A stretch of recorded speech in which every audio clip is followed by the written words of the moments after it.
अंतर विराजित परम पावन पूज्य गुरुदेव के चरणों में वंदन। उपस्थित बंधुओं और बहनों, एक बार की बात है, एक भारतीय आदमी जापान चला गया। किसी बिजनेस टूर के अकॉर्डिंग जापान गया था और ऑफिस में जाने के लिए लिफ्ट के पास में खड़ा था। उसे एक जापानी आदमी मिला और उस जापानीज ने उससे कहा, ओहायो गोजाइमस। तो उस भारतीय ने देखा कि मुझे नाम पूछ रहा है, जापानी आती नहीं थी। उसने कहा, श्रेयस दुगड़। ठीक है, दोनों जन लिफ्ट में गए, अपनी अपनी ऑफिस में चले गए। नेक्स्ट डे की बात, सेम उसी लिफ्ट के आगे वो भारतीय आदमी जा रहा था और वो ही जापानीज वहां पे आ गया और उसने आकर के फिर कहा, ओहायो गोजाइमस। तो उस इंडियन ने देखा कि लगता है कि कल नाम पूछा था, भूल गया, क्योंकि इंडियन नाम इतना भी इजी नहीं होगा। यदि मेरा नाम कोई साकामोतो, हाशिमोतो, माचाको होता तो याद रह भी जाता। तो फिर उसने कहा, श्रेयस दुगड़। ठीक है, तीसरे दिन की बात, वो भी अपने ऑफिस में काम से जा रहा था, लिफ्ट के आगे खड़ा था और सेम जापानीज आदमी उसको वहां मिल गया और उसने उसे कहा, ओहायो गोजाइमस। तो वो बोला, यार ये मेरे को परेशान कर रहा है, रोज रोज पूछ रहा है। इतना भी आदमी कोई भुलक्कड़ नहीं होता। फिर भी एज अ कर्टसी का श्रेयस दुगड़ चला गया। ऑफिस में पहुंचने के बाद अपने जापानी फ्रेंड को बोला कि यार तुम्हारे जापान का एक आदमी मेरे पीछे पड़ा है, रोज मुझे नाम पूछता है, मैं उसे रोज नाम बताता हूँ। बोला कि क्या बोला उसने? तो उसने कहा कि वो रोज मुझे बोलता है, ओहायो गोजाइमस। तो जापानी हंसने लग गया। उसने बोला कि ये तुम्हें नाम नहीं पूछ रहा है, ओहायो गोजाइमस मीन्स गुड मॉर्निंग। वो तो तुम्हें रोज ग्रीट करता है सुबह गुड मॉर्निंग बोल के। गुड मॉर्निंग को हमारे जापानीज में ओहायो गोजाइमस कहते हैं। यदि नाम पूछना होता तो वो बोलता, अनाता नो नामेइवा नान देस का। तो उसके समझ में आया कि ओहायो गोजाइमस मतलब गुड मॉर्निंग है। अब अगले दिन, चौथे दिन, जैसे ही लिफ्ट के पास में वो आदमी मिला, मिलते ही श्रेयस दुगड़ ने कहा, ओहायो गोजाइमस। तो वो जापानी देखा कि ये मुझे गुड मॉर्निंग बोल रहा है, तो जापानीज ने कहा, श्रेयस दुगड़। क्योंकि उसने यही समझा कि भारत में गुड मॉर्निंग को श्रेयस दुगड़ बोलते हैं। तो ये परसेप्शन क्रिएट किया जाता है खुद के द्वारा। हम सोच लेते हैं कि ये चीज ऐसी है और उसके अकॉर्डिंग उसको समझ लेते हैं और वैसा ही बिहेव करने लग जाते हैं। ये सेम सिचुएशन सभी के साथ होती है। लोग चाहते हैं कि हैप्पी होना, कि हैप्पीनेस हो, बट सोच को ऐसा क्रिएट करते हैं कि हैप्पीनेस तो चली जाती है और अनहैप्पीनेस आ जाती है। Happiness is our nature and sorrow is our creation. Sorrow है वो क्रिएट किया हुआ होता है, वो होता नहीं है। हैप्पीनेस तो हमारा नेचर है, बट हम हमारी सोच के द्वारा इस मिसकंसेप्शन को पैदा कर लेते हैं कि हम उस समस्या को समस्या मानने लग जाते हैं। दृष्टि बदलती है तो बाकी सारी चीजें बदल जाती है। बहुत से लोग आते हैं अपनी अलग अलग समस्याओं को लेकर के, कि ये समस्या है, किसी को परिवार की समस्या है, कोई बेटे से परेशान है, कोई पत्नी से परेशान है, तो कोई पति से दुखी है, कोई व्यापार से दुखी है। हर चीज को लेकर के कुछ न कुछ समस्या दिमाग में है और वह जब तक दिमाग में समस्या रहेगी तब तक वास्तव में भी समस्या रहेगी। और जिस दिन दिमाग से समस्या निकल जाएगी उस दिन वास्तव की समस्या भी दूर हो जाएगी, क्योंकि समस्या और दुख अलग अलग है। एक बहुत कॉमन शब्द चलता है लोगों के साथ, सुख सुविधा चाहिए। आप लोगों को भी चाहिए सुख सुविधा? चाहिए? हाँ, थोड़ा सा फर्क बना लो। सुख और सुविधा एक शब्द नहीं है। सुख अलग है, सुविधा अलग है।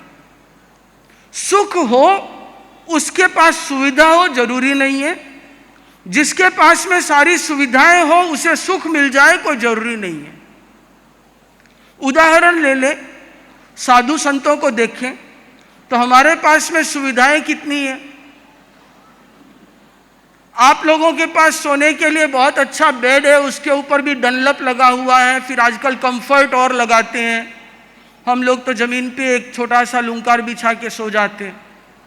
बड़ी बड़ी गाड़ियां हैं, हम लोग पैदल चलते हैं। आलीशान बंगले हैं, और कभी तो हमें रहने के लिए नंदनवन मिलता है तो कभी फूटी हुई स्कूल मिलती है।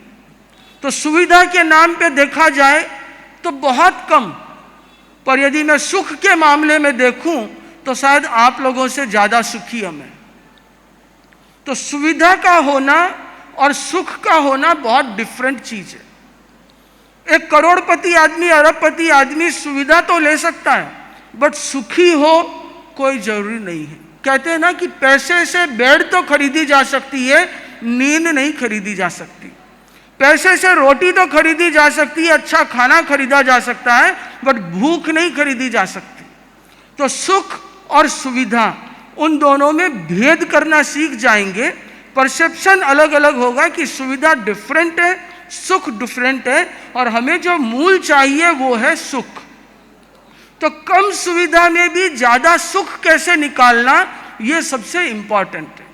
तो सुविधा के पीछे न भाग करके सुख को पाने की कोशिश करें तो बहुत चीजें ठीक हो जाएगी। और सुख कहाँ है?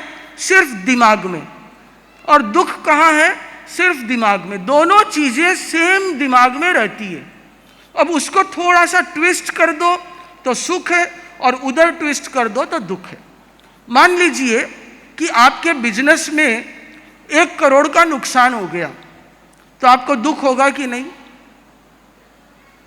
ऑब्वियसली होगा कि 1 करोड़ का नुकसान हो गया।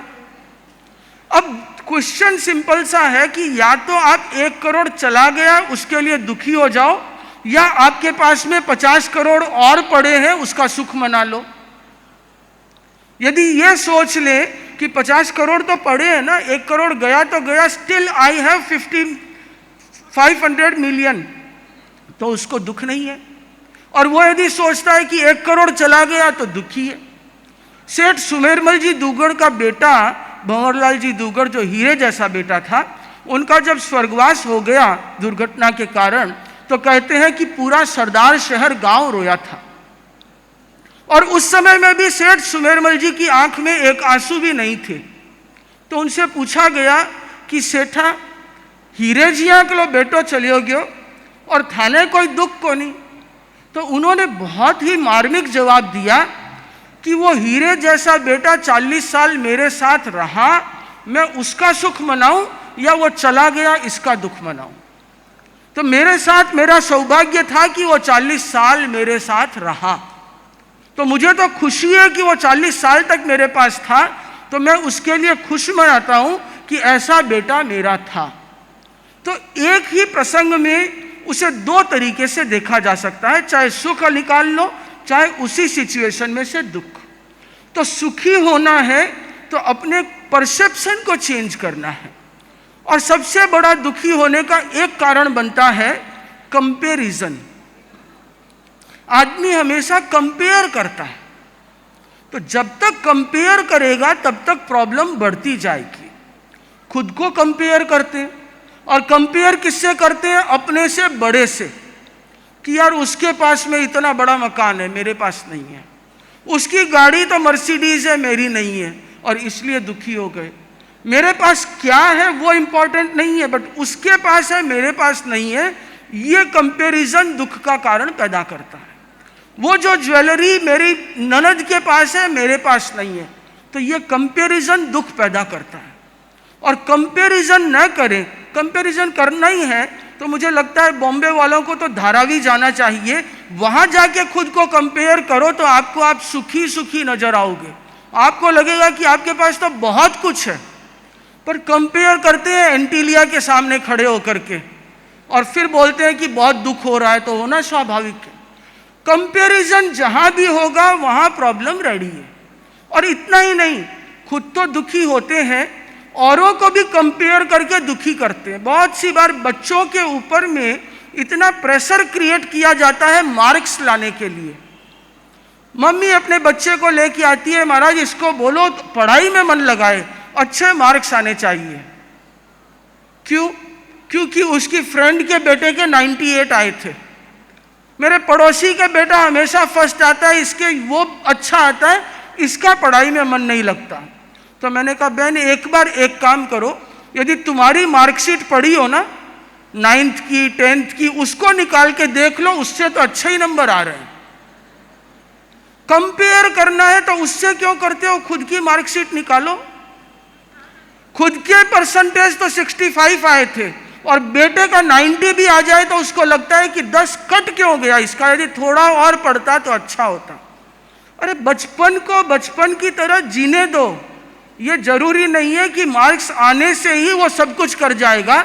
और मुझे नहीं लगता कि लाइफ में कभी कोई उससे ये पूछता है कि आपके मार्क्स कितने आए। कभी कोई ना आके दुकान पे आके पूछा कि मार्क्स कितने आए थे। किसी ने कोई बिल्डिंग का सौदा किया तो पूछा पार्टनरशिप करने से पहले बताओ where is your marksheet, matric में कितना आया था, ग्रेजुएशन में कितना आया था। नौकरी करते हैं उनको मार्कशीट दिखानी पड़ती है। और आजकल तो जो स्मार्ट कंपनियां गूगल जैसी है वो मार्कशीट नहीं, वो एक्सपीरियंस देखती है। प्रॉब्लम सॉल्विंग की कैपेसिटी कितनी है वो ज़्यादा इंपॉर्टेंट है, आपका व्यवहार कैसा है वो ज़्यादा इंपॉर्टेंट है, आप दूसरों के साथ में कैसे ट्रीट करते हो, अपने इमोशन पे कैसे कंट्रोल करते हो, वो इंपॉर्टेंट है, न कि मार्कशीट। मैंने भी एग्जाम दिया है। जिस समय बीए का रिजल्ट आया, मैंने किसी को कहा, गुरुदेव को निवेदन किया, साधु साध्वियों को बताया कि बीए का रिजल्ट आ गया। पहला क्वेश्चन होता है कितने परसेंट आए? इतने परसेंट आए। मैं तो नहीं बताऊंगा मेरे कितने आए थे, बट जब भी आए 3 दिन तक किसी ने भी पूछा कितने परसेंटेज आए। तब से लेकर के आज तक 17 साल में किसी ने यह नहीं पूछा कि तुम्हारे मार्क्स कितने आए थे। तो मार्क्स नहीं देखा जाता है, व्यवहार देखा जाता है। तो व्यवहार कैसा है, बच्चों को यह ट्रेन करो कि उसका व्यवहार सबके साथ अच्छा हो।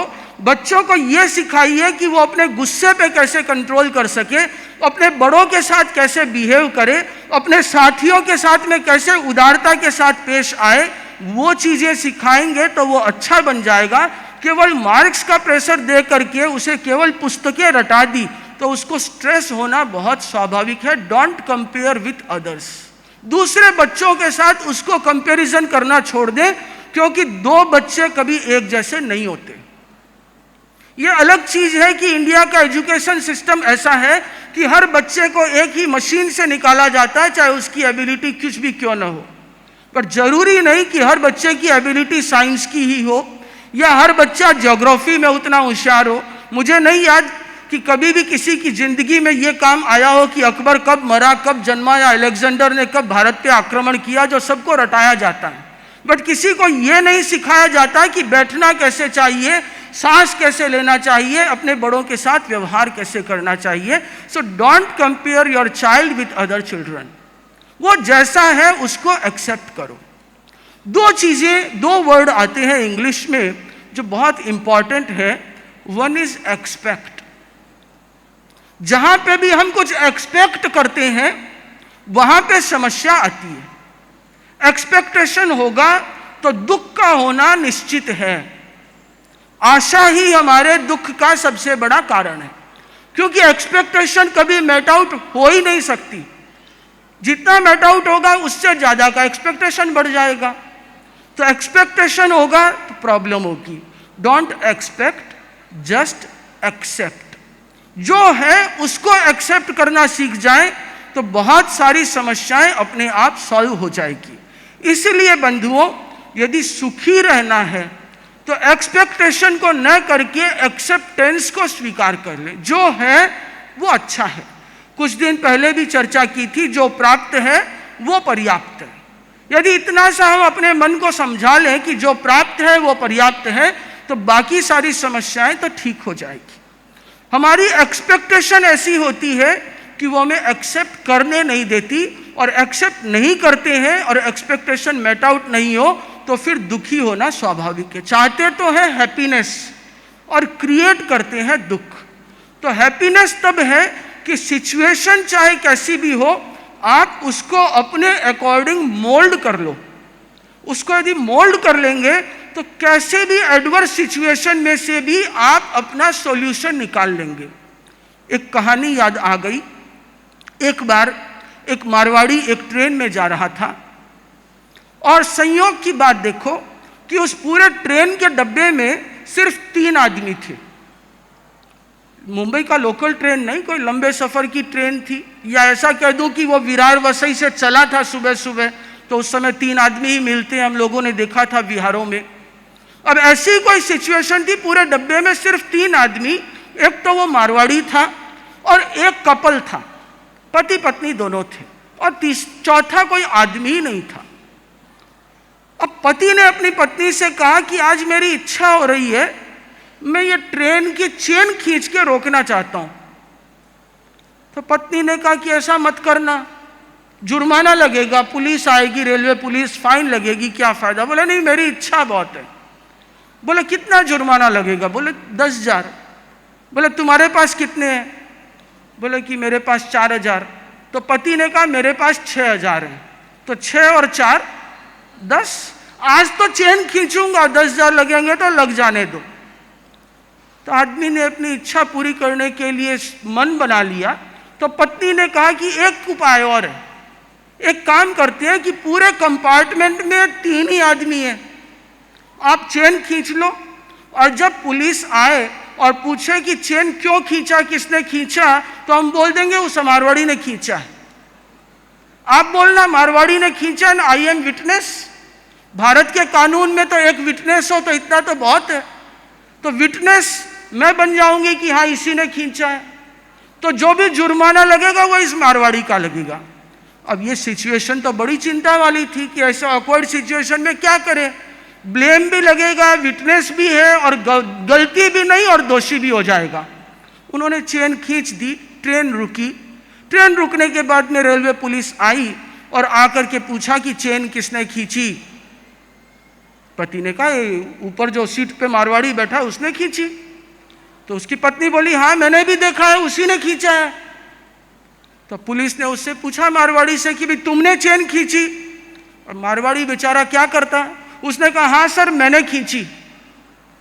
तो वो दोनों भी देखने लग गए ये क्या हुआ। पुलिस ने पूछा क्यों खींची। बोले साहब मेरे पास में 10,000 रुपये थे, इन दोनों ने मुझे मिल करके लूट लिया।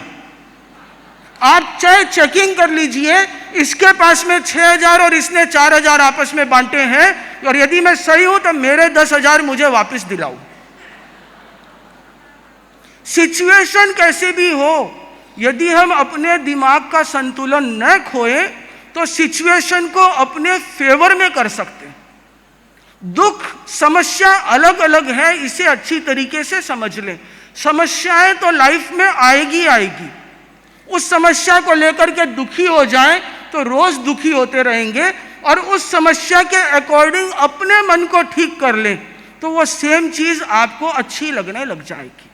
हम लोगों की बात करूं लाइफ की, स्कूल में बहुत सी बार ऐसी स्कूलें आती है जिसकी जमीन फूटी हुई होती है, कभी कभी दीवार प्रॉपर नहीं होती, कभी छत इतना गर्म मिलता है, तो सोचते हैं कि अब या तो दिन भर दुखी हो जाओ 24 घंटे कि आज ऐसी स्कूल मिली, और दूसरी तरफ मन को यह समझा लेते हैं कि क्या है एक दिन की तो बात है, कल तो दूसरी जगह जाना है, कोई स्कूल में चौमासा तो है ही नहीं, एक ही दिन की बात है।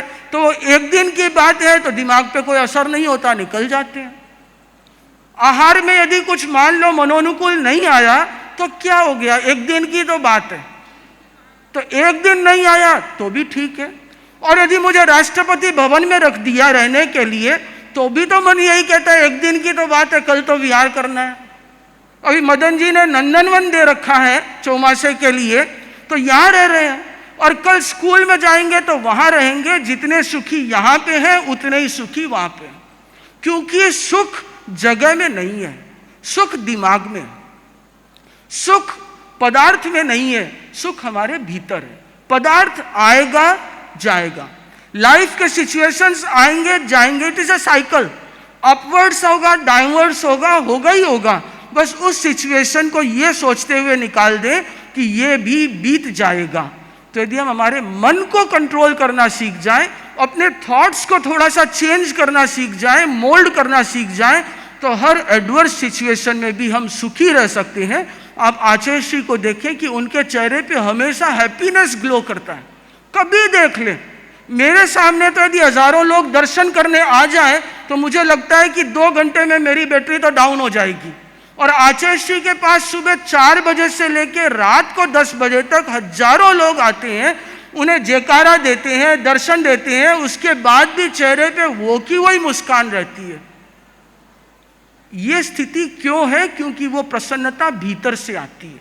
जब प्रसन्नता, हैप्पीनेस भीतर से आने लग जाए तो बाहर की सिचुएशन हमें प्रभावित नहीं करती। इसलिए हम अपने भीतर की प्रसन्नता को जगाएं और हर सिचुएशन में खुश रहना सीख जाएं। तो मुझे लगता है कि आचार्य श्री का ये जो सपना है कि हर इंसान सुखी हो, परम सुख को प्राप्त करे, मोक्ष के सुख को प्राप्त करे, उस दिशा में कुछ कदम आगे बढ़ाया जा सकेगा। ओम अरहम। क्वेश्चन आंसर कोई हो तो पूछ सकते हैं। हार्दिक अभिनंदन और प्रणाम। मेरा नाम है भगत माखीजानी। तो मेरा प्रश्न ऐसे था कि आज के कलयुग में इंसान इतना बिजी हो गया है, ऑफिस के टाइमिंग्स इतने लंबे हो चुके हैं कि वो सिर्फ ईश्वर के सामने 2 या 5 मिनट हाथ जोड़ता है। अभी नेचुरल सी बात है कि ये मोक्ष प्राप्त करने के लिए सफिशिएंट नहीं है। हमारे बड़े बुजुर्गों ने और संतों ने कहा है कि जैसे एक 4 साल के बच्चे को माँ से जब बिछड़ जाता है तो वो रोता है माँ से यूनाइट करने के लिए, उस प्रकार का भाव जब तक हमारे मन में नहीं आए तब तक हमें मोक्ष प्राप्त नहीं होएगा। तो वो उतनी भक्ति और भाव हमारे दिल में कैसे हम उसे इनकलकेट करें, ये मेरा प्रश्न है। ऐसा है कि हमारे यहाँ पे हमने प्रभु भक्ति की परिभाषा अलग कर दी है। प्रभु की भक्ति का करने का अर्थ ये नहीं है कि प्रभु की आरती करना या उसका नाम लेना, बल्कि उससे ज़्यादा इम्पॉर्टेंट है उनके बताए हुए रास्ते पे चलना। तो उनके बताए हुए रास्ते पे हम 24 आवर्स चल सकते हैं। तो यदि हम ऑफिस में बैठे भी ऑनेस्टी के साथ काम करें, किसी के साथ में चीट ना करें, या अपने प्रोफेशन के साथ भी ऑनेस्ट रहें, तो मुझे लगता है वो भगवान की भक्ति ही है। चाहे जिसे गीता में कर्मयोग कहा गया, तो कर्मयोग क्या है? अपने काम को निष्काम भाव से करते जाओ। सो ऑफिस आवर्स को भी भक्ति में बनाया जा सकता है। एटलीस्ट हम इतना ठीक कर लें कि कोई गलत काम न करें। तो गलत काम न करना भी अपने आप में बहुत अच्छा काम है। प्रणाम। वंदे मुनिवरम। मुनिश्री, मेरा क्वेश्चन है कि जैसे कोई विपरीत कंडीशंस आती है तो हम लोग एकदम स्टेबल रहने की कोशिश करते हैं। वो जो हम प्रवचन सुनते हैं उस समय तो हमें लगता है कि हमें धैर्य बनाए रखना है, इनर हैप्पीनेस रखनी है, लेकिन जब एडवर्स कंडीशंस आती है तो वो हम सब चीज़ें भूल जाते हैं। तो उस स्थिति में क्या करना चाहिए? Stick on notes. बहुत सी बार देखा है, एक छोटा सा स्माइली का स्टिकर भी लगा होता है ना, उसको आदमी जितनी बार देखता है चेहरे पे एक स्माइल तो आ ही जाती है, यदि नीचे लिखा हो कि कीप स्माइलिंग। तो इस तरीके से अपने घर पे कुछ नोट्स चिपका दें कि समस्या और दुख एक नहीं है, मुझे हर समय प्रसन्न रहना है।